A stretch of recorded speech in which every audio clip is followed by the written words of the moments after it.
An ancient chart shows a continent no one should have known. This is the world of cryptic maps, where parchment and ink hold secrets that rewrite history. These 26 enigmatic artifacts are not simple drawings.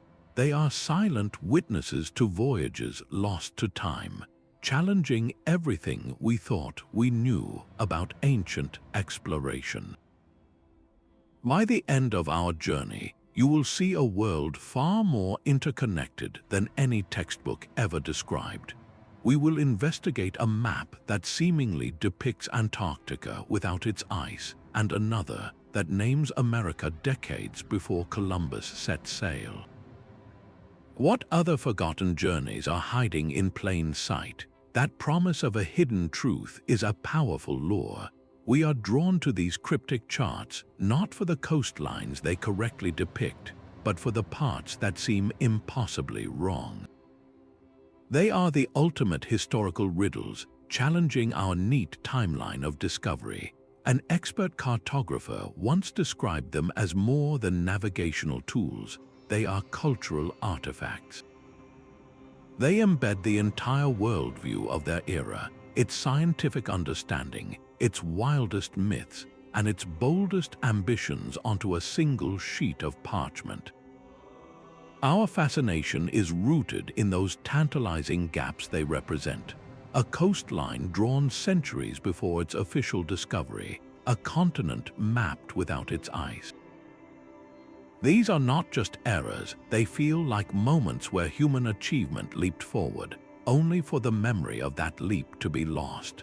This is what drives historians and amateur sleuths to spend a lifetime decoding a single line or a strange symbol. They are not just studying a map, they are chasing a ghost, a story of a voyage that history books forgot. What if the most baffling features on these charts are not mistakes at all, but precise records of journeys we can no longer remember? The Vinland Map presents a perfect storm of historical intrigue. It surfaced in the 1950s, a bound volume among ancient texts, and its implications were staggering. Here was a chart supposedly drawn in the 1400s, showing a part of the world Europeans were not meant to know for another 50 years. The land it labels Vinland corresponds with the coasts described in the Norse sagas, the epic tales of Leif Erikson establishing a settlement in a land of wild grapes. If genuine, this small piece of parchment is physical proof of those voyages, a tangible link to the first European footsteps in North America. The initial excitement, however, quickly collided with deep skepticism. The debate over its authenticity has raged for decades, becoming a scientific and historical duel. On one side, supporters highlight the map's strikingly accurate depiction of Greenland, a detail they argue a medieval forger could not possibly have known. On the other, skeptics point to the ink. Advanced analysis revealed the presence of a synthetic compound called anatase, a form of titanium dioxide not commercially available until the 20th century. How could a medieval map contain modern ink? Proponents counter that the anatase could be a contaminant, or even a naturally occurring residue from the process of making the ink itself.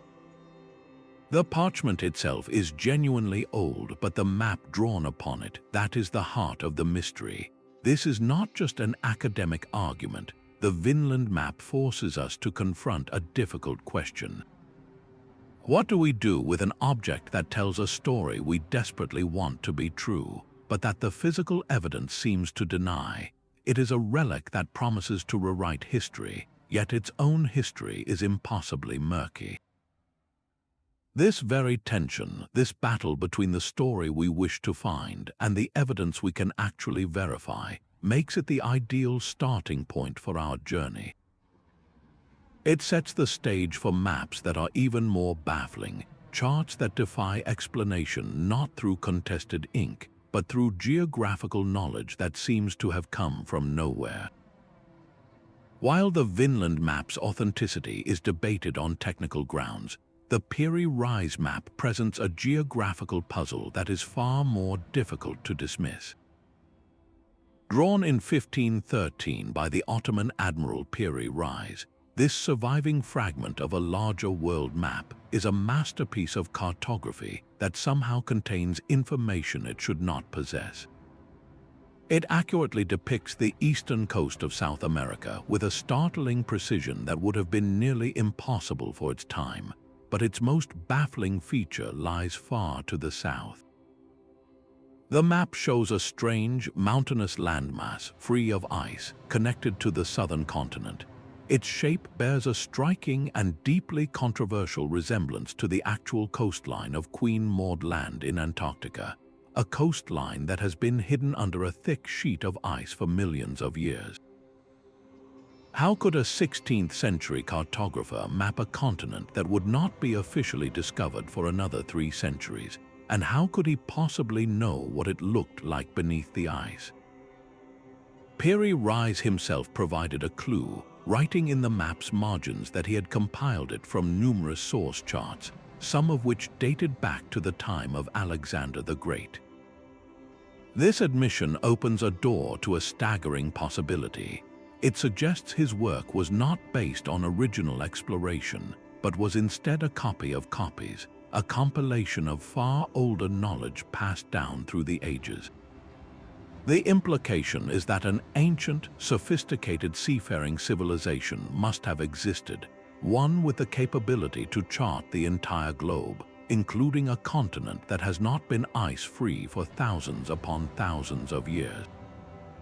Skeptics, of course, offer alternative explanations. They suggest the landmass could be a hypothetical southern continent, a common cartographic guess of the era, or perhaps a distorted version of the coast of Patagonia, stretched and bent to fit the parchment.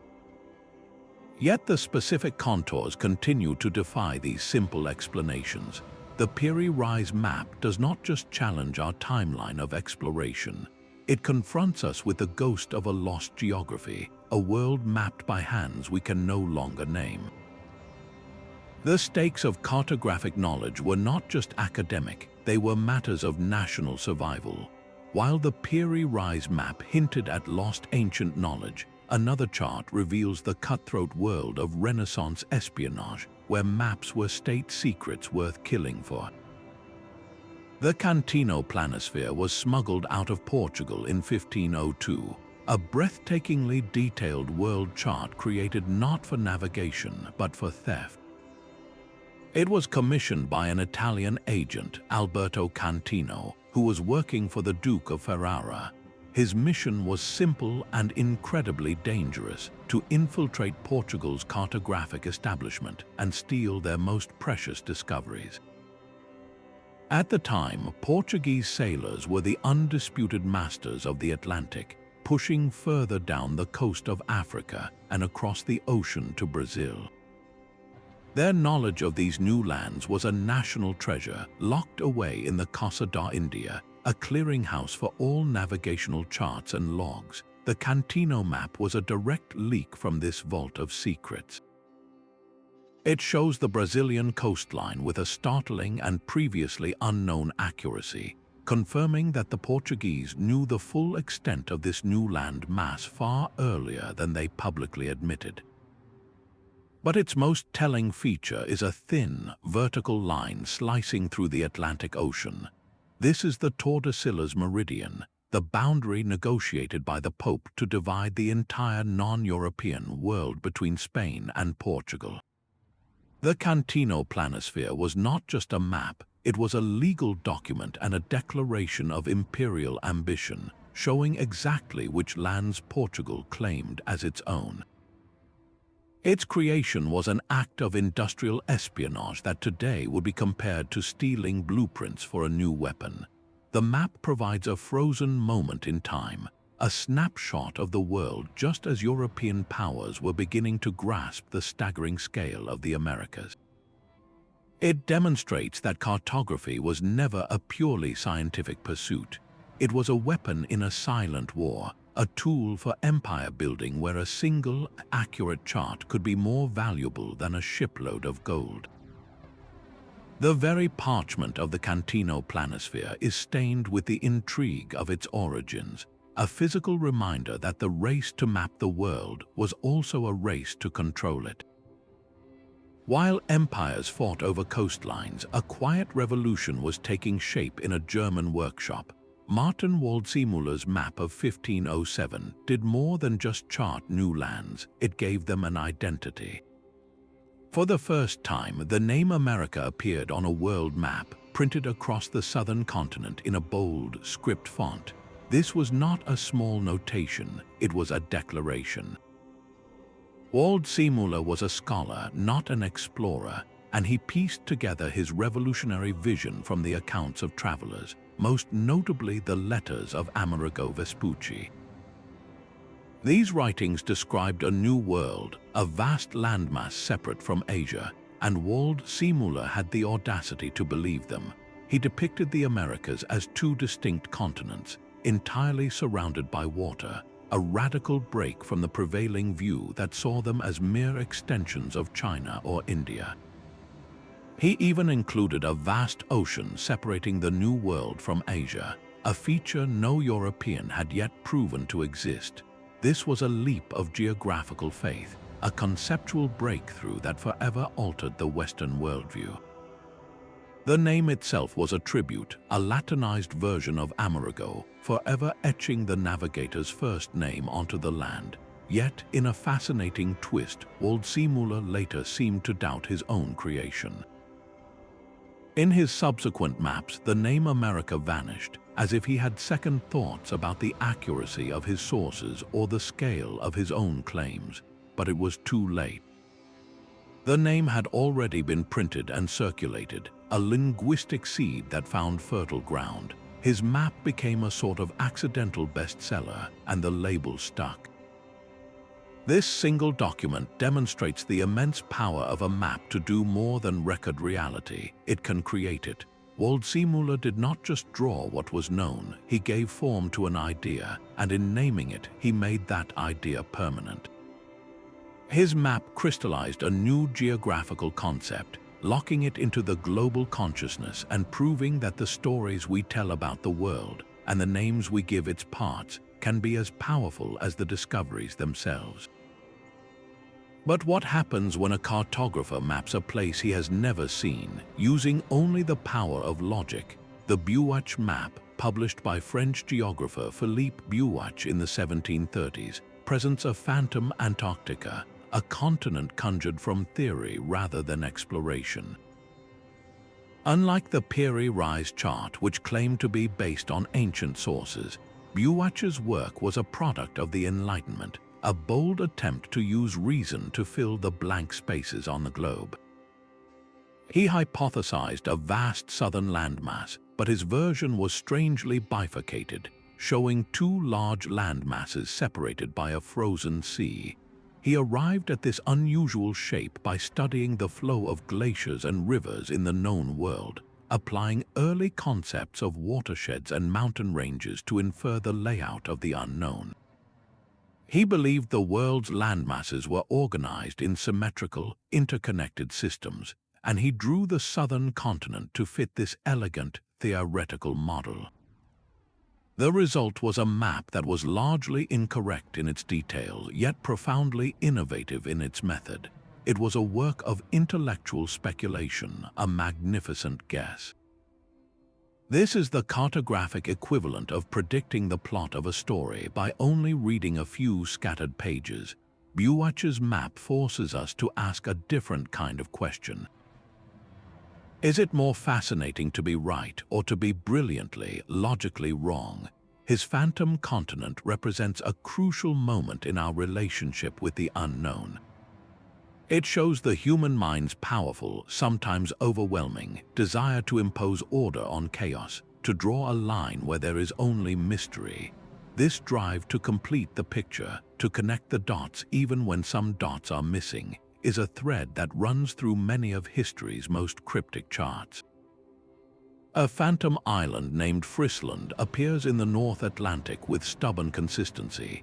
The Zeno Map, published in 1558, is perhaps its most famous promoter, a chart that dares you to believe its incredible backstory.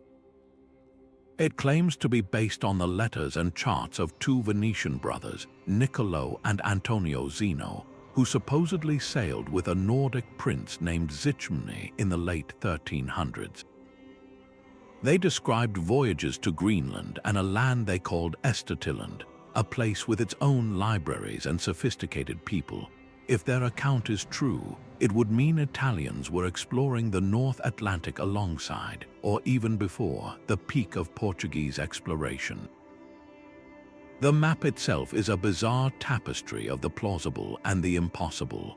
It presents a remarkably accurate, glacier-free Greenland, a detail that aligns with Norse knowledge from that era. Yet, sitting beside this real landmass is the entirely fictional Frisland, a sizable island that would occupy the space of the open ocean.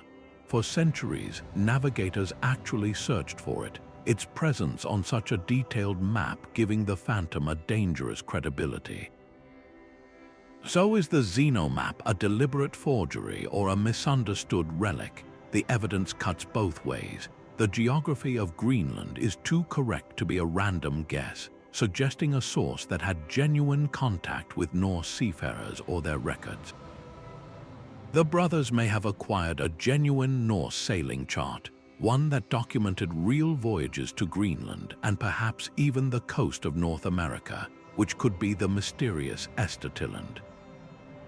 Over time, and through translation from Norse to Italian, these real places could have merged with legendary islands from Viking sagas.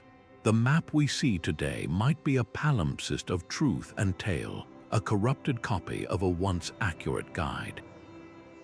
This is the enduring challenge of the Zeno Map. It refuses to be easily categorized as either a total hoax or a straightforward truth. It exists in a frustrating gray area where real navigational data is woven seamlessly with the fabric of myth. It demonstrates how a single document can be a prison for lost knowledge, where facts become so entangled with fiction that we can no longer tell where the fisherman's tale ends and the explorer's log begins. While European powers were redrawing the world, a different kind of map was being created in a Korean palace, one that placed an entirely different civilization at the center of everything. The Cantino map, crafted in 1402, shatters the assumption that global awareness was a European invention. This sprawling chart, one of the oldest surviving world maps from East Asia, presents a planet organized by a logic all its own. Here, the Korean peninsula is not a small, remote land, but a massive, centrally located powerhouse. Europe, Africa, and the Middle East are all relegated to the far left, compressed into a narrow strip of land based on knowledge gleaned from Islamic maps. This was not an error in scale, but a deliberate statement of cultural and political importance. In the worldview of the Cantino, Korea was the central kingdom, the heart of the civilized world. The map's very composition is a powerful reminder that perspective is everything. What one culture sees as the edge of the world, another sees as its core. This chart is a stunning synthesis of geographic intelligence, a product of the vibrant exchanges along the Silk Road. Its creators wove together Korean, Chinese, and Arab cartographic traditions, creating a tapestry of the entire Old World that was, in some ways, more complete than anything being drawn in Europe at the same time. Its depiction of Africa is particularly astonishing. The continent is shown as a vast, recognizable landmass, complete with major lakes and rivers flowing into the Mediterranean Sea. This was a level of detail that many European portolan charts, still focused intently on coastlines, would not achieve for decades. The Cantino map does not just show us a different set of coastlines, it offers a different way of seeing. It forces us to step outside a Eurocentric narrative and understand that the 15th century world was a place of multiple, sophisticated centers of knowledge, each with its own map of reality. This single artifact proves that the drive to comprehend the entire globe was a universal human impulse, not the exclusive project of any single culture. The Cantino presented a world remade by its own cultural priorities, but another map wielded a different kind of power, one drawn from the distant past. For centuries, the standard model of the world was not based on new voyages, but on the work of an ancient Greek scholar who had never left Alexandria. Claudius Ptolemy's original maps from the 2nd century are lost, but his geographical treatise, the Geographia, was rediscovered and translated into Latin in the early 15th century. This was not merely a historical curiosity, it was a revolution. Renaissance cartographers, in awe of classical learning, meticulously redrew his world based on his written coordinates and instructions. The resulting Ptolemaic maps are cryptic not for what they show, but for the immense weight of their ancient authority. They depict a world where the Indian Ocean is an enclosed sea, completely surrounded by a southern land bridge connecting Africa to Asia. A vast, unknown continent, terra incognita, is shown encircling the bottom of the globe, a theoretical necessity to balance the northern landmasses. This was the map that launched the age of discovery. When Christopher Columbus set sail, he carried a version of Ptolemy's world in his mind, and it was this 1,300-year-old model that both guided and fatally misled him.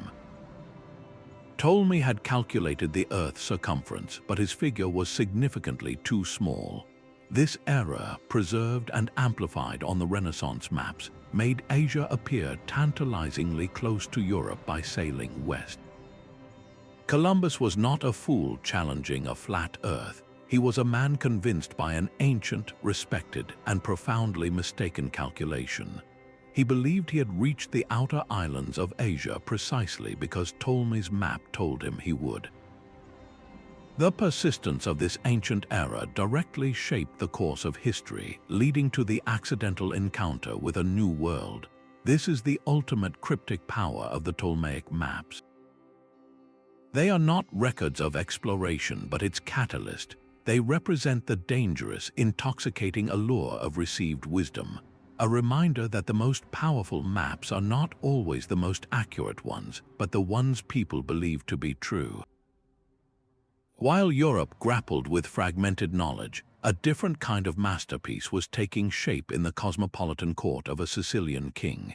Commissioned by King Roger II and crafted by the brilliant Muslim geographer Al-Idrisi in 1154, the Tabula Rogeriana was not just a map, it was an encyclopedia of the known world.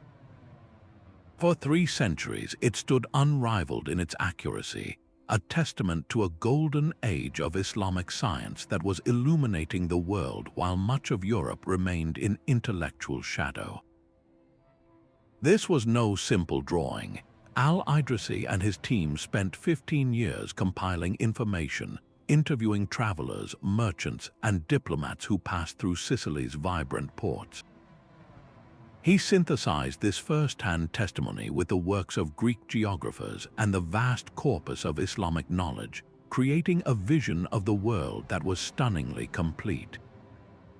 The map itself was a massive silver planisphere, a disk of solid silver etched with the continents and seas, accompanied by a detailed book of commentary. Its orientation alone is a jolt to our modern senses, for it places south firmly at the top. This was not an error, but a deliberate choice rooted in Islamic cartographic tradition, reminding us that our north-centric view is just one perspective among many. The level of detail is breathtaking. It correctly identifies the sources of the Nile in the mountains of East Africa, a geographical fact that would be debated in Europe for centuries to come. It accurately depicts the Indian Ocean as open and interconnected, freely connected to the Atlantic and Pacific, dispelling the ancient Greek notion of a landlocked sea. For anyone in medieval Europe trying to understand the world beyond their shores, this map was the ultimate source, a window onto a planet far more vast and intricately connected than they could have dreamed.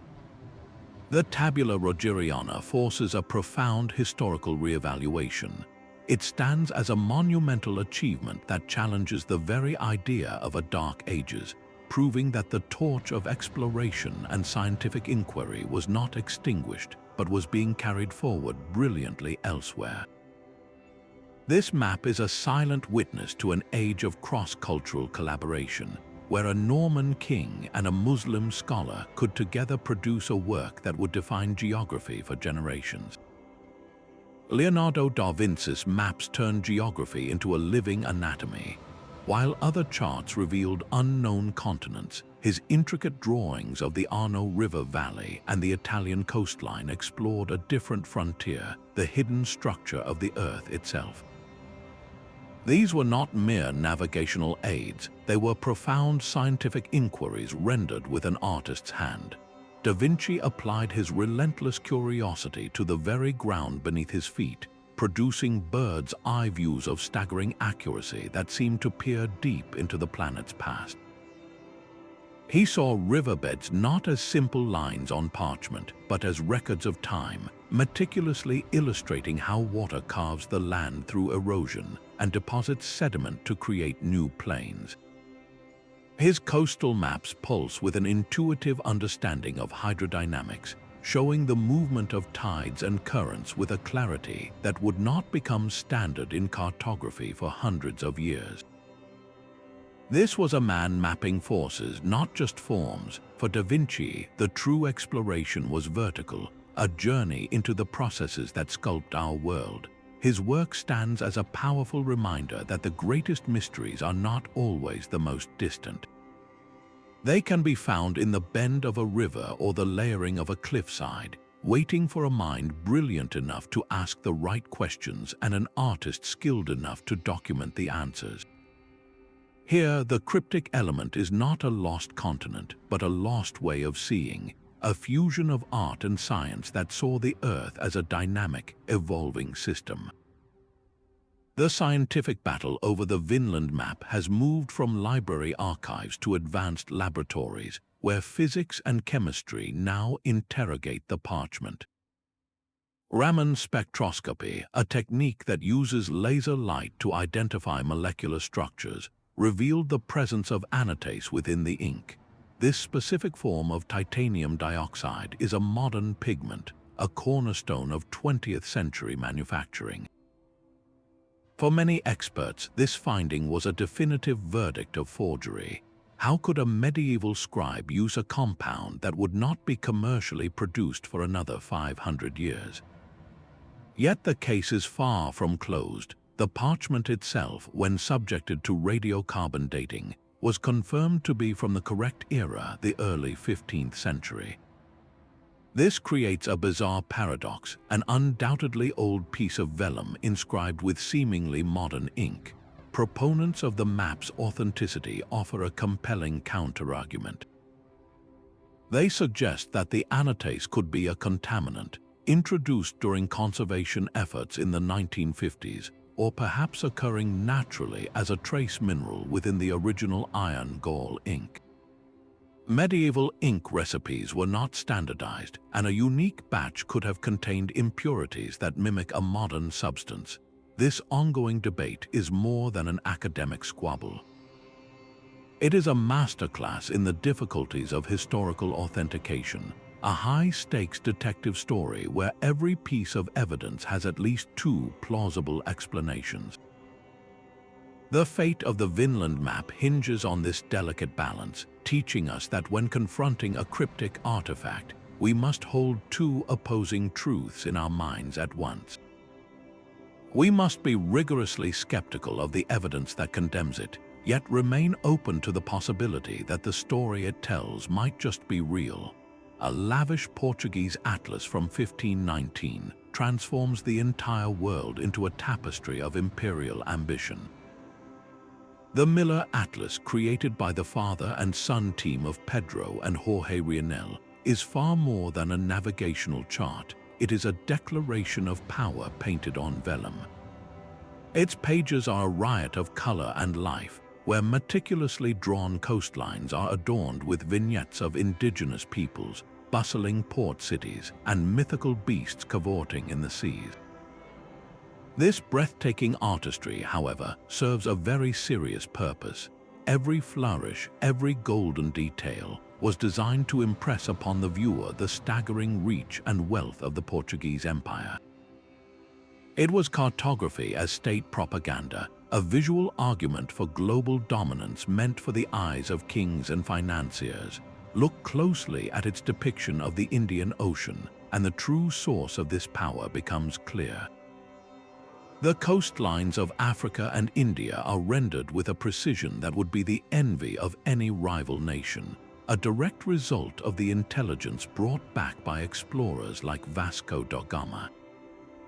This was not theoretical geography, it was a corporate spreadsheet of the spice trade, charting the exact routes to the lucrative markets of the Moluccas. The atlas also contains one of the earliest detailed maps of Brazil, another jewel in the Portuguese crown, its rivers and capes carefully recorded as assets to be managed and exploited. The Miller Atlas presents a world that has been measured, claimed, and is now being beautifully packaged for consumption. It captures a moment when a single nation believed it could draw the borders of the entire known world, turning the vast, mysterious ocean into a private lake. The ink on the Miller Atlas was barely dry when a different kind of fleet was already a fading memory. Tucked away in a 17th century military treatise lies a document of staggering ambition, the Mao Kun Map. This is not a chart of the world as Europeans knew it, but a precise and practical guide from China to the coast of Africa, a relic of voyages so grand they seem almost mythical. It details every twist and turn of the route, recording coastal landmarks, water depths, and the positions of the stars for navigation. This was the working chart of Admiral Zheng He and his legendary treasure fleets. To understand its cryptic power, you must first grasp the scale of these expeditions. While Portuguese caravels carried a few dozen men, Zheng He's colossal treasure ships were floating cities, 9-masted behemoths carrying thousands of sailors, soldiers, and diplomats. His 7 great voyages, which took place between 1405 and 1433, were a projection of Ming Dynasty power across the entire Indian Ocean. The Mao Kun Map is the ghost in the machine of that enterprise, a tangible blueprint for an empire that chose to look outward. Its very existence forces a profound historical question.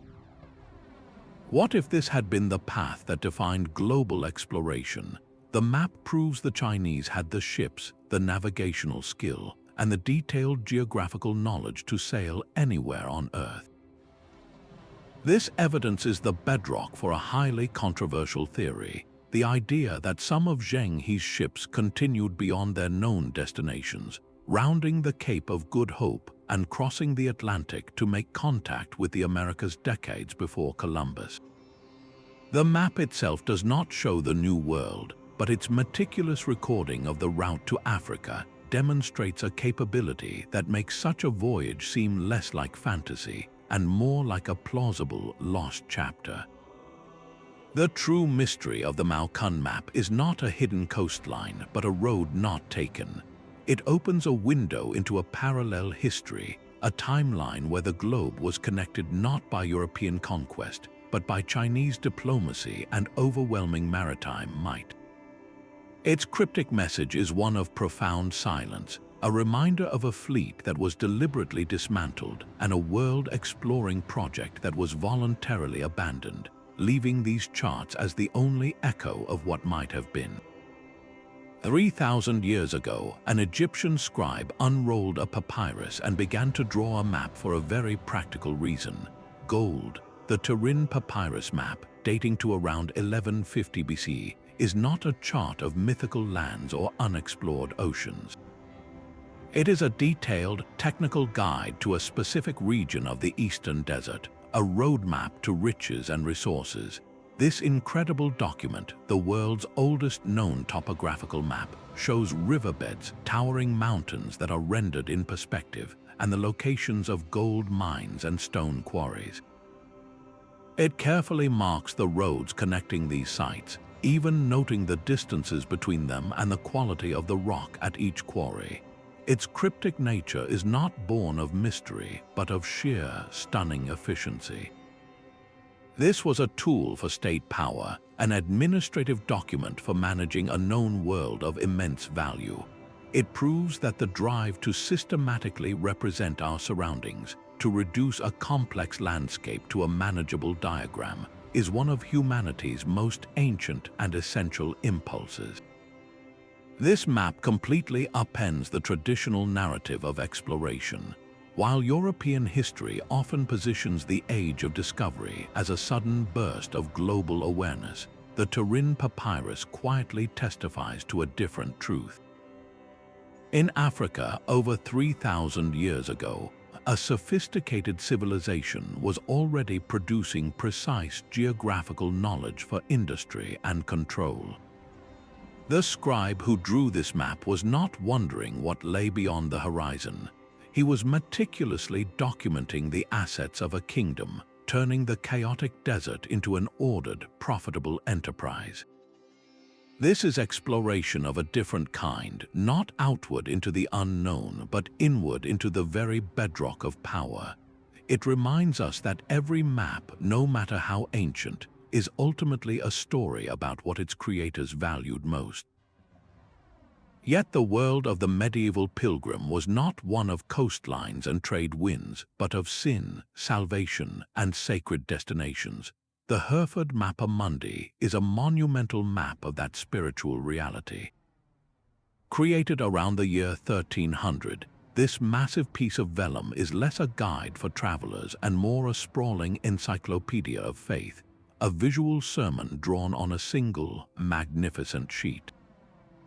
Here, geography submits entirely to theology. The city of Jerusalem is the literal center of the world, a perfect circle from which all meaning radiates. The three known continents of Europe, Africa, and Asia are arranged around it like petals, their shapes distorted to fit a divine plan. This is a world populated not just by cities and rivers, but by biblical scenes and mythical beasts. You can find Noah's Ark resting on the mountains of Armenia, the monstrous races of men described by Pliny lurking at the edges, and the location of saints' relics meticulously recorded. The Garden of Eden itself is depicted as a walled island at the very top of the map, a real, tangible place waiting to be rediscovered. To our modern eyes, it is a confusing collage of fact and fantasy, but to its creator, every element was a crucial part of a single, coherent truth. The map's cryptic value is not in its navigational accuracy, but in its breathtaking clarity as a cultural artifact. It teaches us that for the medieval mind, the most important journeys were not made across the ocean, but inward toward God. The physical world was merely a stage for the drama of salvation, and every strange creature and distant city was a symbol to be decoded, a lesson in morality or a testament to God's creation. While the Miller Atlas charted an empire of spice and gold, the Hereford Mappa Mundi mapped an empire of the soul, proving that the most profound exploration often begins not with a ship, but with a scripture. A Venetian navigator's chart from 1436 captures the Atlantic Ocean poised between myth and measurement. Andrea Bianco's world map is a beautiful contradiction, drawn in the traditional circular form of a medieval Mappa Mundi, yet it is filled with details that are startlingly modern. The coastlines of Europe and Africa are rendered with a new precision, reflecting the latest intelligence from Portuguese voyages down the African coast. And there, in the open Atlantic, Bianco carefully inked in the Azores archipelago, a real discovery that was just beginning to appear on European charts. But his map holds another, more tantalizing feature.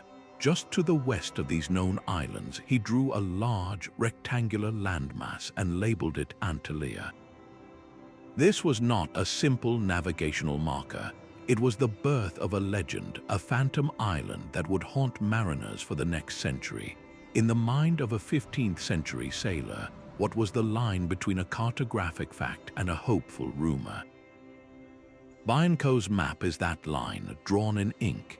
It shows us a world in flux, where every new sliver of geographic truth had to be squeezed into an ancient and often imaginary framework. The map itself became a battleground between the old world of myth and the new world of empirical discovery. Antalya was not born from pure fantasy. Its origins lie in the fog of Iberian history, a story of 7 Christian bishops who supposedly fled the Moorish conquest of the 8th century, sailing west into the Atlantic to found 7 glorious cities on a hidden island. This legend provided a perfect, almost divine justification for exploration. It turned the dangerous, unknown ocean into a place of sanctuary and promise.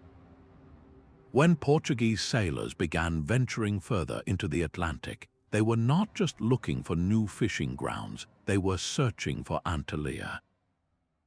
The island on Vineland's map gave that search a specific location, a coordinate for dreams. This single, cryptic notation demonstrates the immense power a map can wield, not by recording what is there, but by suggesting what might be. It fueled expeditions and shaped royal policy, proving that the most dangerous features on any chart are sometimes not the rocks and shoals, but the islands that do not exist. Tucked away in an Oxford library for centuries, a rolled-up Chinese map waited to rewrite a chapter of history. The Selden map, rediscovered in 2008, is a stunning artifact from the early 1600s that shatters the European monopoly on maritime mastery. While Western powers were busy drawing lines of empire across the Atlantic, this map reveals a vibrant, complex world of commerce already thriving in the South China Sea. It is not a chart of imperial claims or mythical lands, but a practical merchant's guide to making money. Its entire focus is the intricate web of trade routes connecting ports from Japan all the way down to the Indonesian archipelago. Every line on this parchment is a shipping lane, meticulously annotated with compass bearings to guide a vessel safely from one lucrative market to the next. This was a working document, a blueprint for profit drawn from the collective knowledge of countless Chinese sea captains and traders. Its cryptic power lies not in a single impossible coastline, but in its overwhelming systematic detail. The map presents a fully formed, indigenous system of navigation that required no input from Portuguese carracks or Spanish galleons. Chinese merchants knew these waters intimately, understanding the monsoon winds, the hidden reefs, and the safest harbors with a precision that arguably surpassed the portolan charts of their European contemporaries. This single document forces a dramatic shift in perspective. The age of exploration was not a one-way street leading from Europe outward. It was a crowded, multilingual highway, and the Selden map is our clearest record of the Asian merchants who had been traveling it for generations. It redefines exploration to include these sophisticated intra-Asian networks, reminding us that the most important journeys are not always about discovering new continents, but about mastering the complex currents of connection between old ones.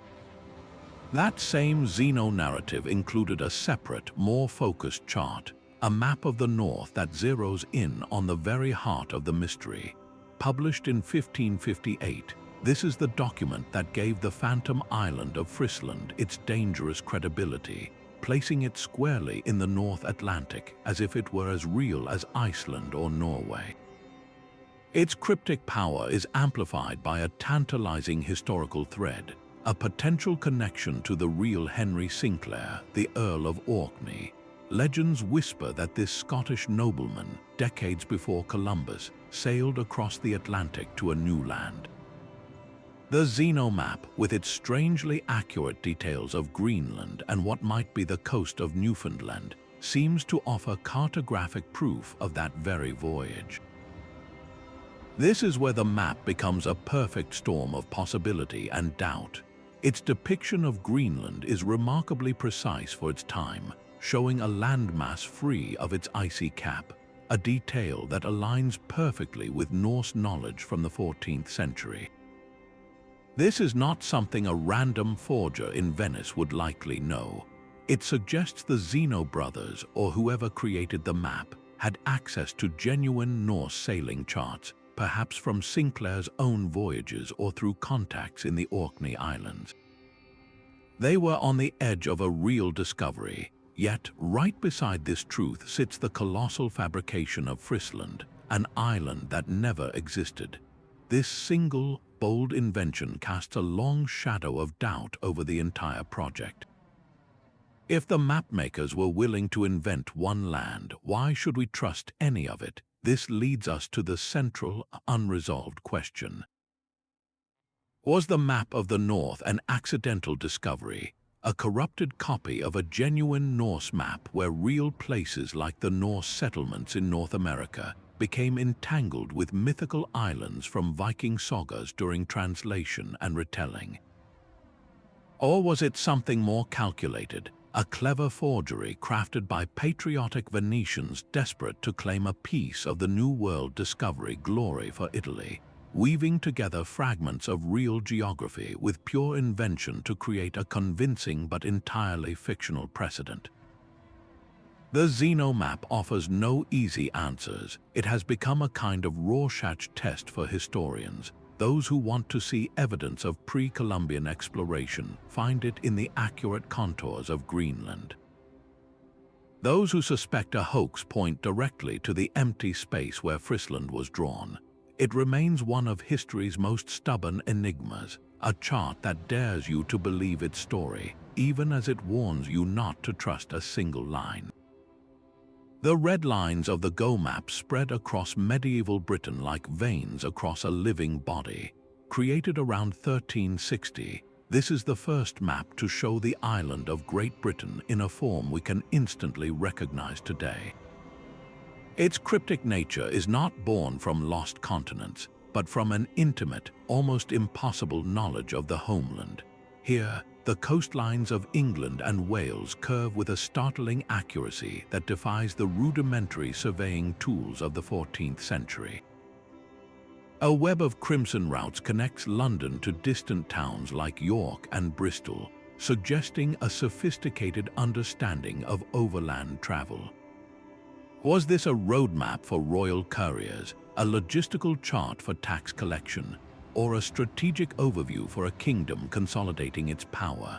No one knows for sure who commissioned this masterpiece or precisely how its anonymous creator gathered such precise geographical data. The map's very existence implies a systematic, nationwide effort to comprehend the landscape in a way that feels centuries ahead of its time. This was not exploration in the grand sense of crossing oceans, but a deeper, more foundational kind of discovery. Before a nation could project its power outward across the seas, it first had to master the intricate geography of its own soil. The Gough map is that moment of mastery captured on parchment, a quiet declaration that the greatest voyages of understanding often begin right at our own doorstep. Juan de la Cosa put ink to parchment in 1500, capturing a geographical shockwave as it rippled across the Atlantic. As a veteran of Columbus's voyages, he was not merely drawing coastlines, he was documenting a reality that was still too vast to comprehend. His map is the first known chart to unambiguously show the Americas, a breathtaking visual record of the Caribbean islands and the lush bulge of South America. But its true cryptic power lies in a single, silent suggestion. The map depicts these new lands not as scattered islands off the coast of Cathay, but as a long, continuous coastline running east to west. This subtle arrangement hints at a staggering possibility that its creator may have only dared to suspect, that this was not Asia at all, but an entirely separate landmass, a barrier to the Orient that no one had anticipated. Yet this moment of nascent geographical clarity is immediately clouded by the politics of empire. Stamped boldly over the unknown territories of the north is the flag of St. George, the symbol of England. This was a defiant cartographic claim, an assertion of prior rights in a race that had only just begun. Juan de la Cosa's map is therefore a portrait of a world splitting in two. It shows us the very instant the old medieval cosmos fractured, giving way to a new, wider, and fiercely contested globe.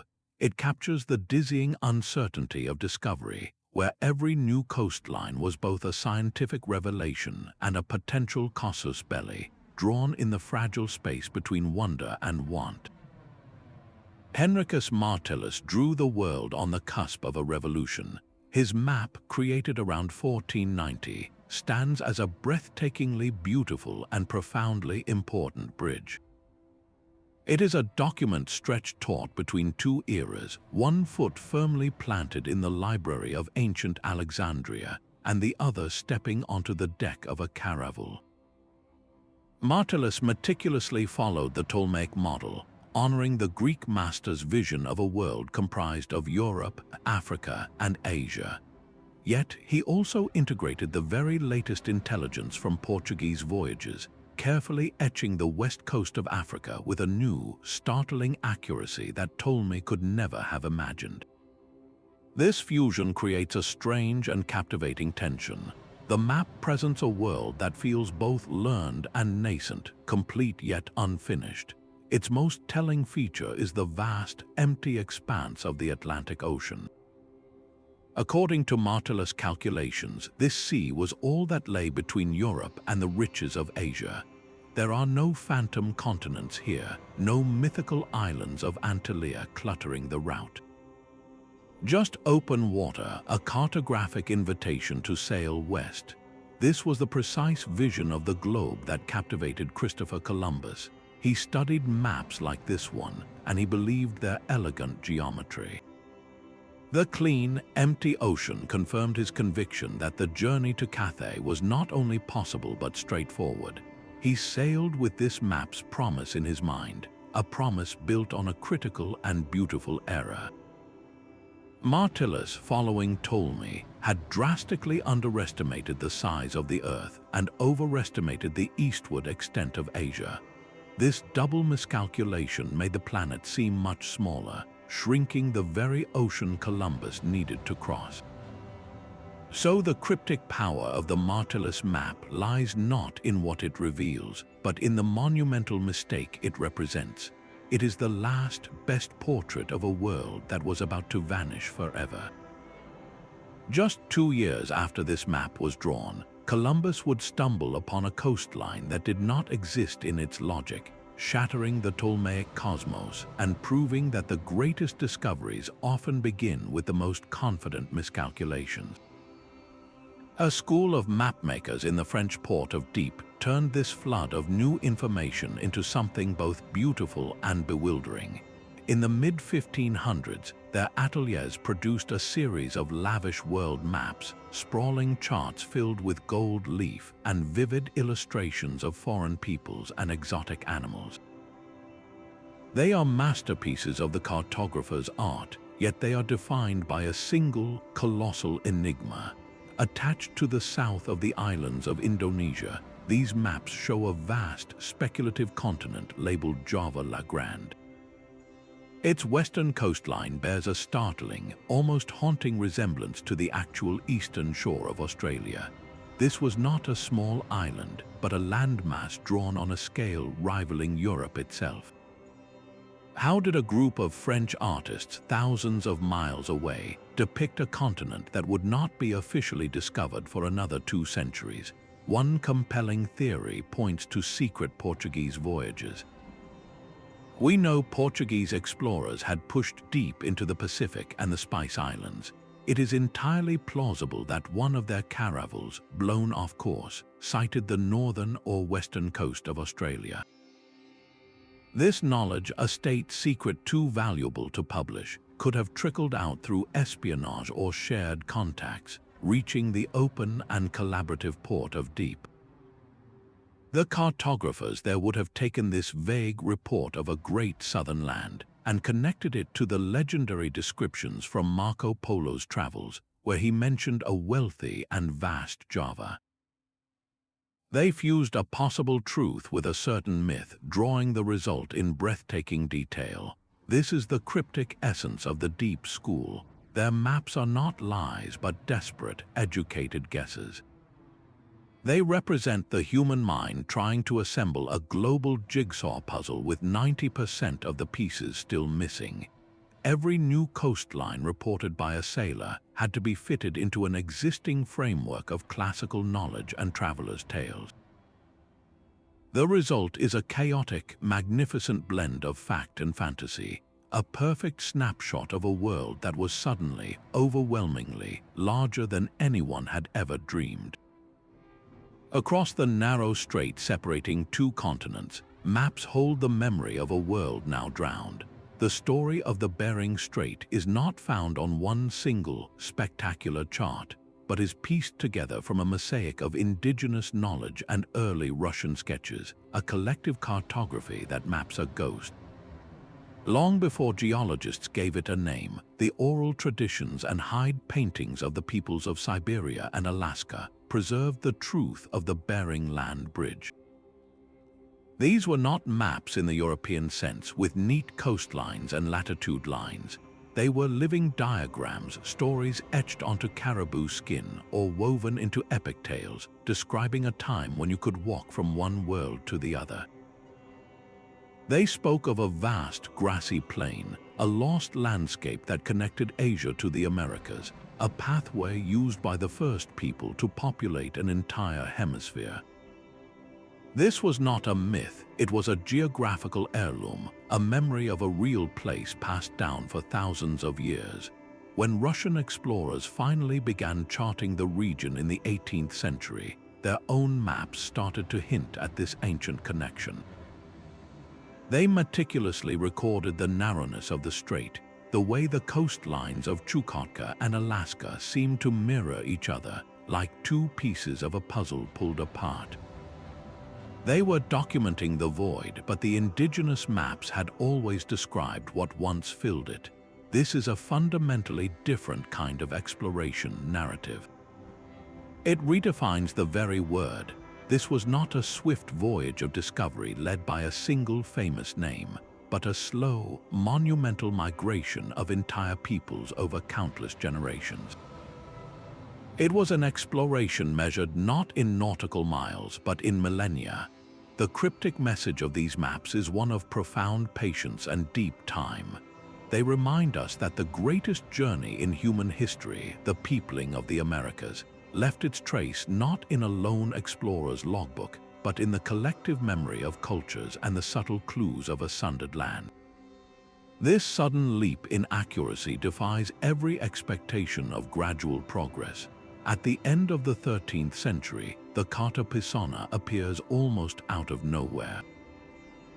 It is not a crude, symbolic drawing, but a shockingly practical guide to the Mediterranean Sea, its coastlines rendered with a fidelity that would not be surpassed for 200 years.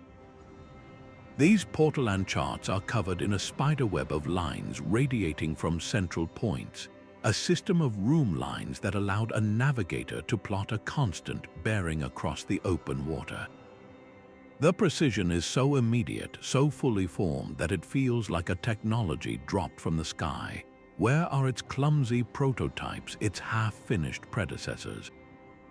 The historical record shows only a void, a silent gap where we would expect to see the slow, painful accumulation of knowledge. This is not a mystery of a single lost voyage, but of an entire lost age of surveying. One compelling theory suggests the Romans, masters of engineering and land surveying, must have created detailed maritime charts for their vast commercial empire. When Rome fell, this sophisticated knowledge could have survived in isolated monastic libraries or within Arab cartographic circles, only to resurface centuries later, stripped of its original context. Another idea points to the anonymous collective genius of Mediterranean sailors themselves, perhaps generations of pilots trading between Barcelona and Alexandria, slowly compiled their own book of coastal sketches and sailing directions, a secret, oral tradition that was one day synthesized by a brilliant mind into the first true portolan. But if that is the case, why did no rough drafts, no partial charts ever survive? The portolan charts are a silent rebuke to our neat timelines. They stand as stark evidence that whole chapters of human endeavor can simply vanish, leaving behind only a perfected tool whose origins are forever obscured. They force us to wonder what other explosive advances in understanding have been lost, their revolutionary beginnings erased by time, leaving us only with the brilliant, inexplicable result. The Tabula Rogeriana was a monumental achievement, but it was only the pinnacle of a much larger project. That project was Al-Idrisi's Book of Pleasant Journeys into Faraway Lands, a sprawling geographical encyclopedia commissioned by King Roger to compile the entire known world's knowledge. Within its pages lay dozens of detailed regional maps and descriptions, a systematic survey of lands from the Atlantic coast of Africa all the way to the edge of Southeast Asia. This was not a single map, but an entire atlas of the medieval earth, built from a foundation of Islamic scholarship, classical Greek texts, and the direct testimony of living travelers. Its cryptic nature is not found in a single impossible coastline, but in the sheer weight of the information it contained, knowledge that would effectively vanish from the European consciousness for generations. Al-Idrisi described the course of the Niger River in West Africa with an accuracy that would baffle European explorers for 400 years. He detailed the trading cities of the Swahili coast and the monsoon patterns of the Indian Ocean with a clarity born of first-hand Arab merchant accounts. He even wrote of the Canary Islands and the Malay Peninsula, places that to most of Europe were little more than the stuff of rumor. This was a global knowledge system, a coherent picture of the world that was astonishingly complete. And then it was largely forgotten in the West. The great library of geographical data that Al-Idrisi had so carefully assembled did not flow seamlessly into the age of European discovery. Cultural and linguistic walls proved to be formidable barriers. The work was written in Arabic, the language of science, and as Europe turned inward during periods of conflict and religious fervor, this vast repository of intelligence was left untranslated, gathering dust in a handful of libraries. While later European explorers struggled to redraw coastlines that Al-Idrisi had already mapped, his work sat silently, a forgotten key to the world. This loss forces a haunting question. How much further and how much faster might the age of exploration have progressed if this cartographic inheritance had been embraced instead of ignored? The story of Al-Idrisi's other maps is a sobering lesson that the advancement of knowledge is not an inevitable march forward. It is a fragile chain, and its strongest links can be broken not by a lack of information, but by a failure of cultural transmission. These maps are not just dusty artifacts in a museum case. Their cryptic lines and phantom continents actively shape the questions scientists are asking today. Consider the theoretical southern continent drawn by Philippe Buach. His elegant, bifurcated landmass was a brilliant guess based on river flows and mountain ranges, a logical exercise that seemed entirely fanciful for its time. Yet, modern geologists studying plate tectonics see a strange echo of his work. The ancient supercontinent of Gondwana, which included Antarctica, did indeed begin to break apart in a way that could, from a certain theoretical perspective, resemble Buach's vision. His map becomes more than a historical curiosity. It stands as a testament to the human mind's power to intuit deep geological truths long before the technology existed to prove them. Similarly, the ongoing debate over the Piri Reis map's depiction of an ice-free Antarctica is no longer confined to history books. It directly fuels scientific inquiry. Glaciologists and archaeologists now collaborate, using the map's controversial coastline as a hypothetical model to guide surveys for evidence of past human activity in areas that were last exposed thousands of years ago. The map poses a direct challenge. Could there be ruins buried beneath the ice that we have simply never thought to look for? This is not pseudoscience. It is a legitimate, if fringe, research vector inspired by a 400-year-old enigma. Even the bitter controversies over authenticity have yielded profound benefits. The forensic battle over the Vinland Map's ink led to the refinement of techniques like Raman spectroscopy and multispectral imaging. These tools, honed in the crucible of cartographic debate, are now used to read faded papyri, recover erased palimpsests, and authenticate a vast range of historical documents. The maps force technology to advance just to meet the challenge of understanding them.